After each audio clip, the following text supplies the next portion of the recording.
From Hollywood, it's time now for John Lund as... Johnny Dollar. Hi, Chet Graham, Johnny. Who? Wake up, boy. Chet Graham, claims, New York Mutual. Oh, hi, Chet. How are things? Bad. Johnny, I have to make a little trip out to the coast on a phony claim. I'll be gone about 4 days, but I need someone to hold down my office while I'm away. Can you do it? Oh, that's not my line, Chet. You know that. Well, make it your line, Johnny. Somebody has to be here. Look, you can live in my apartment. You can use my tickets to Wish You Were Here. You can even take my girl if you want. New York's swell this time of year. Can't you get anybody there? Oh, everybody's got the flu or busy or something. When do you want to leave for the coast? I'd like to get out on the noon plane today. Well, I can be down there by 11. Good. We'll probably miss each other, but just walk right in the office and make yourself at home. I'll call you from L.A. Have a good trip. By the way, what does your girl look like? Even your best dream was never that good. Just leave her phone number on your desk.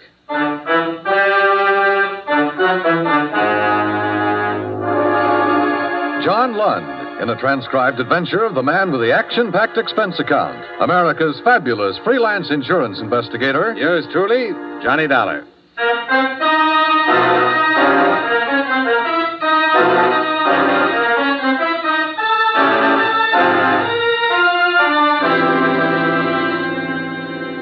Expense account submitted by Special Investigator Johnny Dollar to New York Mutual Underwriters Limited, Rockefeller Center, New York City. Attention, Mr. Chester Graham, claims and adjustments. Dear Chet, you probably read some of this in the Los Angeles papers, but they don't have the whole story. Maybe they'll never get it all. I hope not. I found out part of it, stumbled into the rest of it, and I'm trying to forget all of it. The following is an accounting of expenditures during your 4-day absence in my investigation of the James Clayton matter. Expense account item 1, $14.35 transportation Hartford to New York, where, as per your advice, I walked in your office, sat down, and made myself at home. And where, 15 minutes later, I had a caller. Mr. Dollar, is it? That's right. The girl at the reception desk said Mr. Graham was out of town and that you were taking his place. Yes. Please sit down. Well, thank you, but I don't have time. I'm Miss Stebbins, Dr. James Clayton's nurse. He asked me to see you. I see. He gave me these policy numbers. He said that your company wrote these policies and that he'd like to talk to one of you. Well, certainly, Miss Stebbins. He can come by anytime. No, you don't understand. Dr. Clayton can't get away from the office. We're terribly rushed, and I really should be getting back myself. He's there all alone. Well, do you know what it's about, Miss Stebbins? No. The doctor's been acting strangely all day. He had me cancel all of his outside calls, and then he sent me here. He said to explain that it was very urgent. I'm very concerned for him.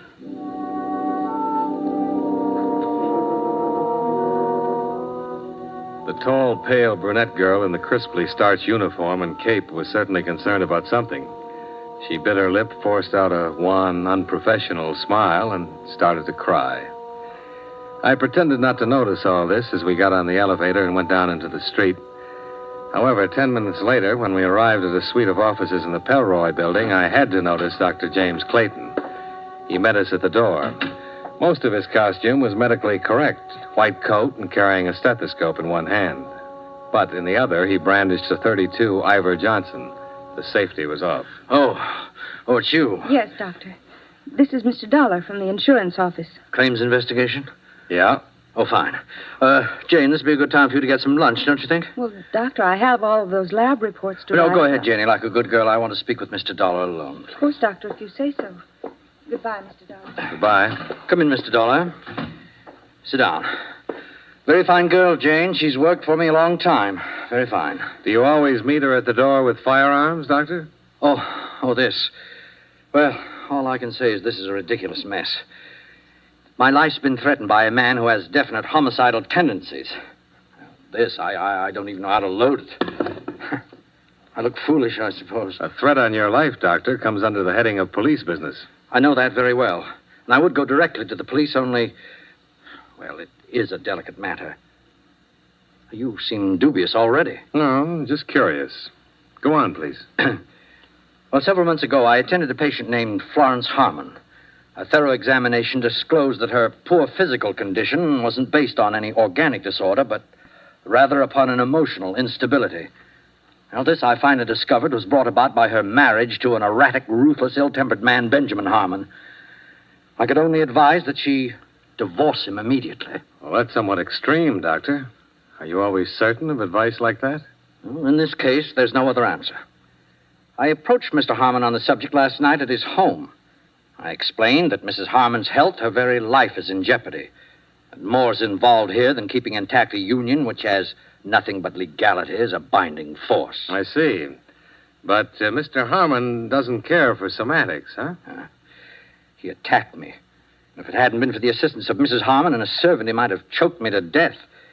When I left, he threatened me. Then you should have called the police. Yes, I've thought of that. But look, if you approached Harmon in the right manner, Dollar, he might discard his ideas of violence. Well, you're the expert on homicidal tendencies, but best thing I can see for you is to prefer assault charges and have him locked up. I know all that, but it's for Mrs. Harmon's sake. Please understand, she's been through a shattering ordeal. Look, Mr. Dollar, would you go see him and talk to him? If you think he means it, really, then I'll call the police and prefer charges against him.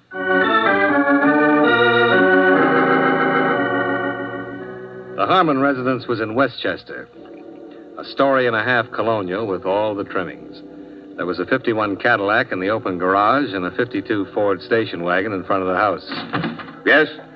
This one didn't have a white coat or stethoscope, but he had a gun. What is it? Mr. Harmon? I'm Harmon. What do you want? Mr. Harmon, my name is Dollar. And Dollar, huh? Get out of my way! Oh!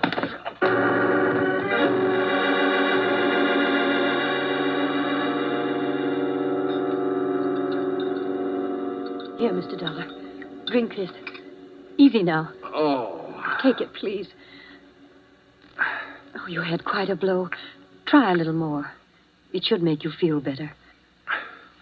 What was... Who... Oh, you can bring suit against him, against us. You can do anything you want to, Mr. Dollar. He's just ungovernable. He could easily have killed you. You, Mrs. Harmon? Yes. Your husband think I was the Iceman? Oh, I don't know what he thought. I just heard him yell at you, and when I came to the door, you were lying there, and he'd taken the station wagon and left. Why, last night he even attacked my personal physician and threatened to kill him. I don't know what's gotten into him. You'd better sit down. Oh, it's getting better. Where'd he go? Heaven only knows. Mad. That's what he is, Mr. Dollar. Mad. He's liable to do anything. I'm scared. I'm scared stiff.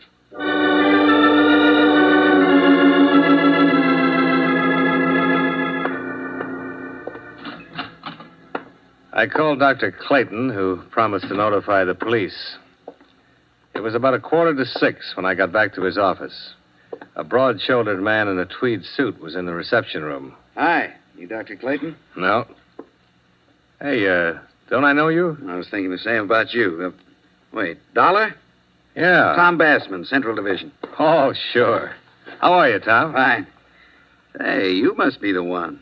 What? This Dr. Clayton called downtown about a threat, said his insurance company had advised him to report it. That's right. Well, where is he? Well, he should be here, Tom. What's his nurse say? I rang the buzzer, no one around at all. What's this all about? A man named Benjamin Harmon's threatened the doctor's life. I met him myself. He's carrying a gun, and he looked dangerous to me.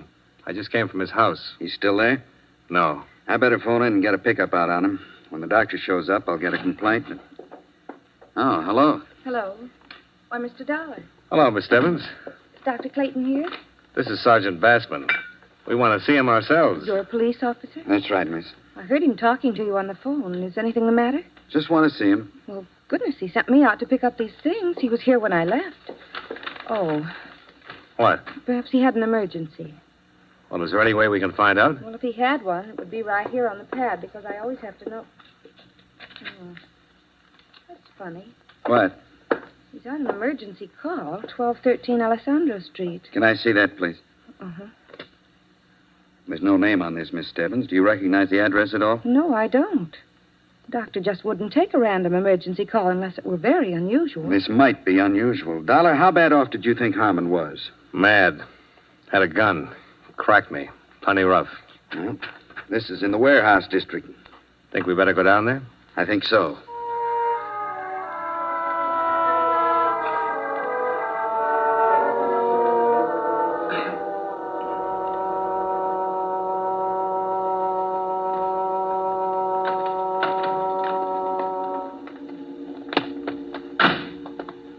Wait.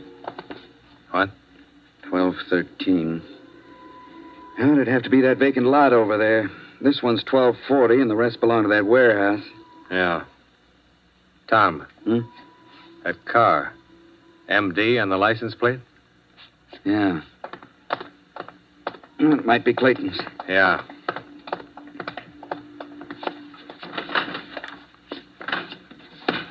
It's Clayton's car, all right. He must be around here somewhere looking for 1213. Yeah.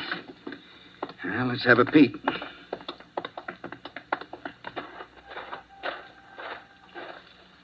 Tom. I see. He's had it. Is it Clayton? Yeah, that's him. Some emergency this was. Yeah.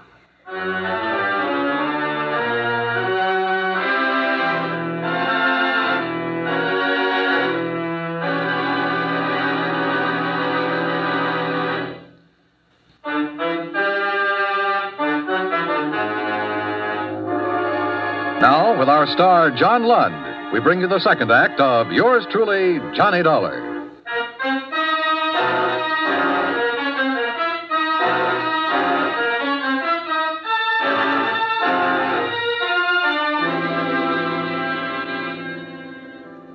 An hour of questioning in the neighborhood turned up two people who recalled hearing the shots. And one man remembered seeing a man who answered Benjamin Harmon's description loitering in the vicinity of a nearby bar earlier in the evening. Obviously, Dr. Clayton had been lured to his death by the murderer who had telephoned him, pretended to need a physician, waited till the victim appeared, and then shot him down.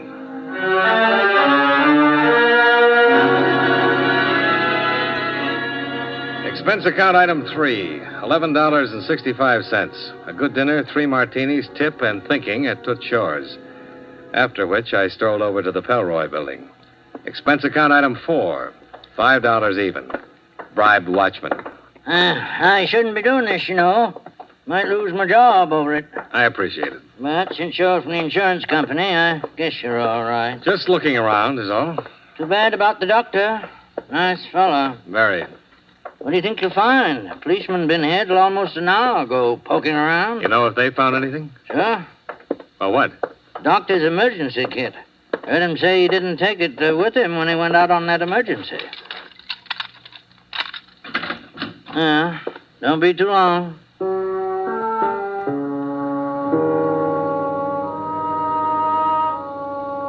The business about the emergency kit started me thinking.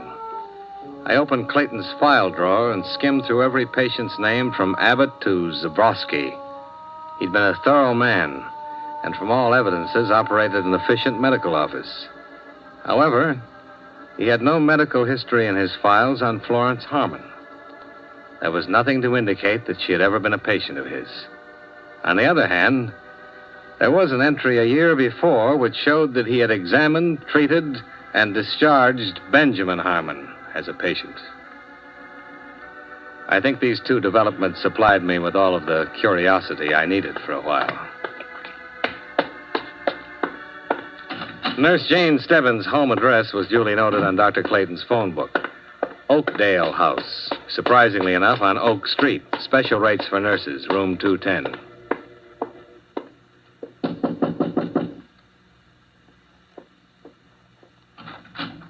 Oh, Mr. Dollar. How do you feel? Not too good, Mr. Dollar. I just got home a little while ago. They kept me down there pretty long. Do you want to come in? Thanks. I don't want to keep you up. It isn't much of a place, is it? I mean, I haven't straightened it up for days, it seems. I'm sorry.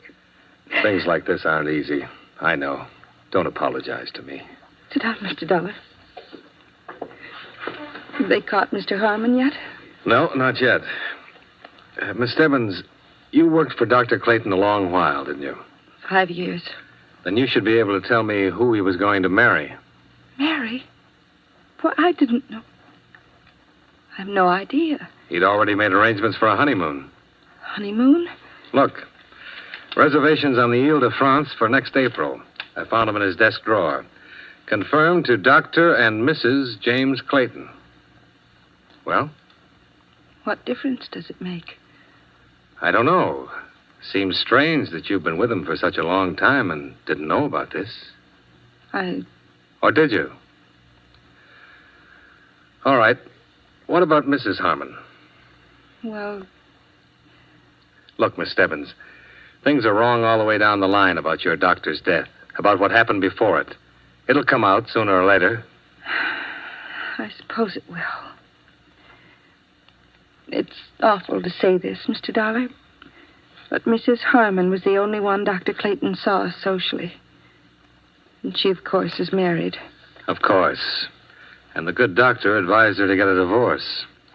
He meet her when Mr. Harmon was a patient of his? Yes, that's right. They became friendly. But Mrs. Harmon was never a patient. No, never, just her husband.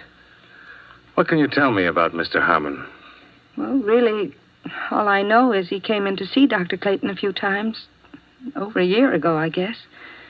Then after he saw what was happening between Mrs. Harmon and Dr. Clayton, he stopped coming in. I sent a copy of his medical history to another doctor. But Dr. Clayton had been seeing Mrs. Harmon all this time. It's awful to say this now, Mr. Dollar. The doctor's dead. I'm no moralist. We're all human. It's happened before. Married people have been attracted by others. I'm tired, Mr. Dollar. Sure. Do you have any idea why I was called in today? At first, I didn't. Well, of course, it happened. The police told me about Mr. Harmon's threats. But I don't understand what you're trying to do. The police want Mr. Harmon, and what does it all mean? It means the wrong man was killed.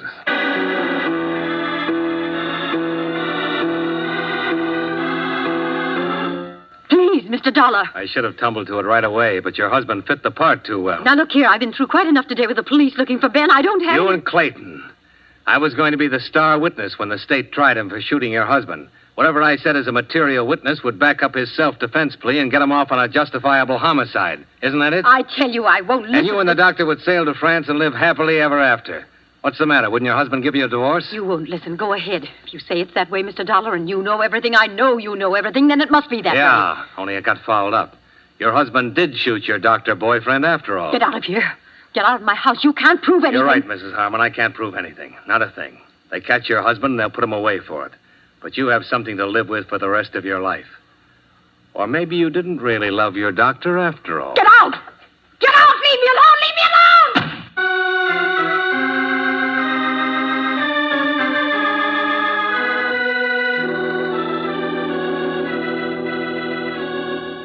What?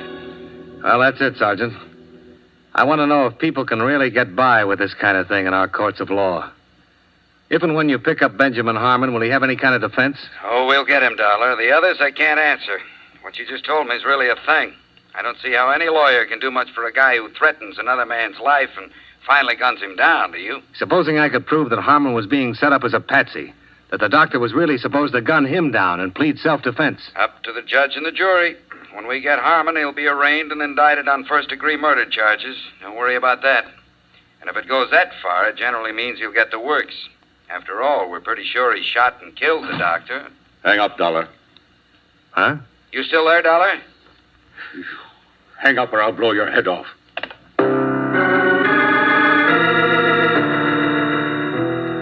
Benjamin Harmon wasn't kidding. He was blazing mad. He had a gun, and I knew he wasn't afraid to use it. I was across the street when you left my place a little while ago. Fixing up another deal, were you? I don't know what you're talking about, Harmon. I followed you here so we could have this talk. And we're going to have it, you and I. You ought to put that gun away and let them take you.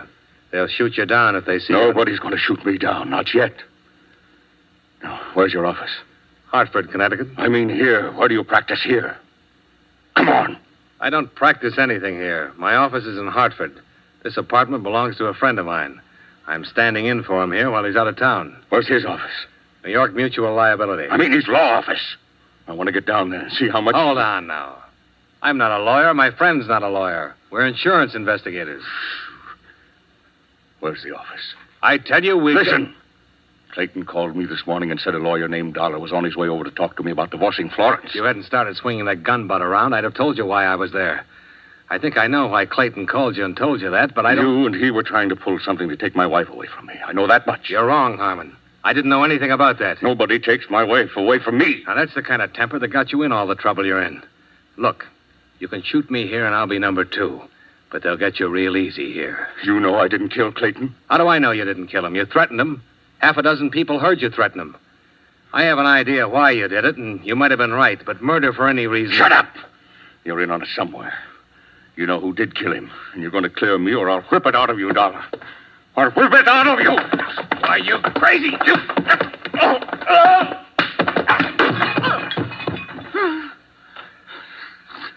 All right. Here. Try this. Go on. I'm tired of fooling with you. Now get on your feet.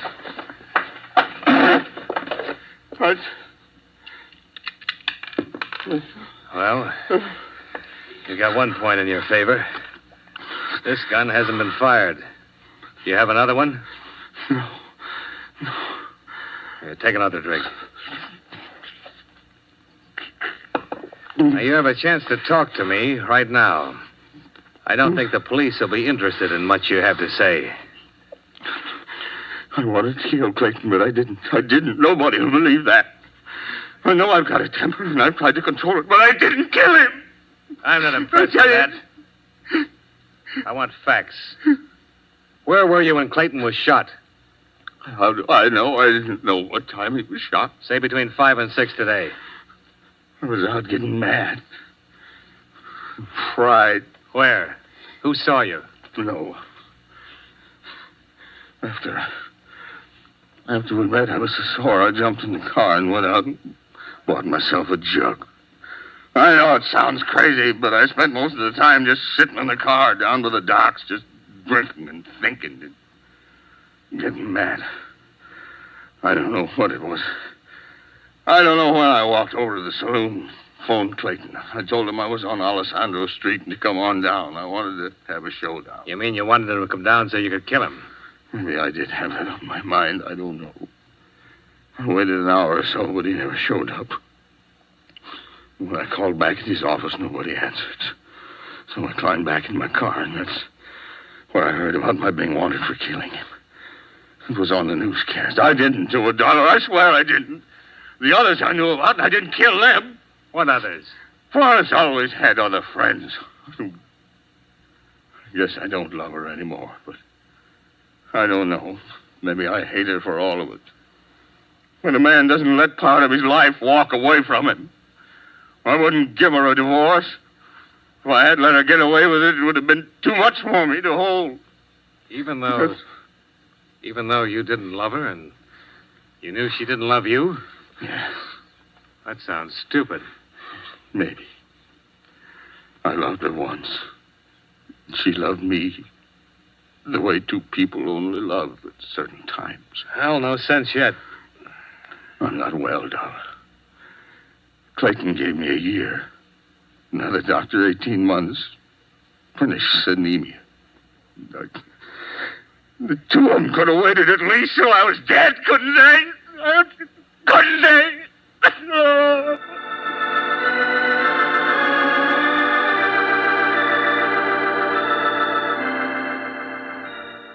I found some sleeping pills in your medicine cabinet, and I fed him a couple with some hot cocoa. He dropped off to sleep in your bed while I made some phone calls, confirming what he just told me. Expense account item 5, taxi fare, $4.05 back to Oak Street, to Oakdale House. Special rates for nurses. I thought you'd be back. I'm glad it's you. I think somehow you're the kind of man who understands things. I'll be a good listener. Go ahead. When I first started as his nurse, I fell in love with him. I guess it's an old story. Terribly old and corny. But then he met her. I heard him tell you all those lies today about treating Mrs. Harmon. I was out in the hall. Didn't have any idea exactly what he intended to do until I heard him call Mr. Harmon right after you left. He told him you were a lawyer. He knew Harmon was upset enough to attack me. Doctor was very good about knowing what people would do. I was here when Mr. Harmon called him tonight. Doctor took the call and wrote it down on the pad. I saw him put the gun inside his coat, and I knew he was going down there to shoot Mr. Harmon. So I followed him. He was walking around in the dark looking for Mr. Harmon with a gun in his hand. I ran up to him and pleaded with him not to be crazy, that she wasn't worth it. Then he said he was going to kill me, too. We struggled, and the gun went off I don't know how many times. Then I came back here and pretended I'd been down at the drugstore. I see. What's your first name? Jane. Jane, Dr. Clayton made all sorts of elaborate plans so he'd have a self-defense plea. But you don't have to go to all that trouble. You can prove self-defense. He had the gun. He was going to use it on you. I beg your pardon. I can help you, Jane. It'd go second degree or manslaughter, suspended. You didn't mean to shoot him, but he meant to shoot you. No. You're nice. But I can't get off. What? I guess they haven't found her yet. I killed Mrs. Harmon an hour ago.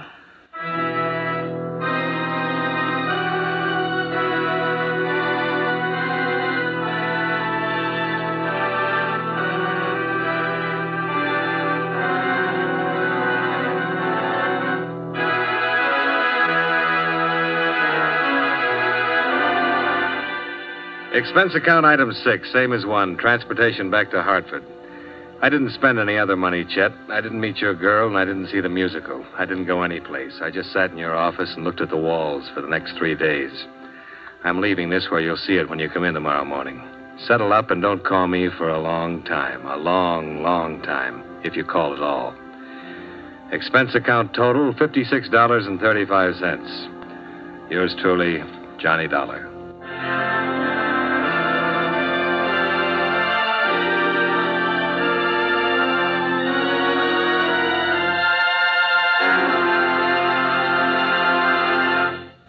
Yours truly, Johnny Dollar, stars John Lund in the title role and is written by E. Jack Newman with music by Eddie Dunstetter.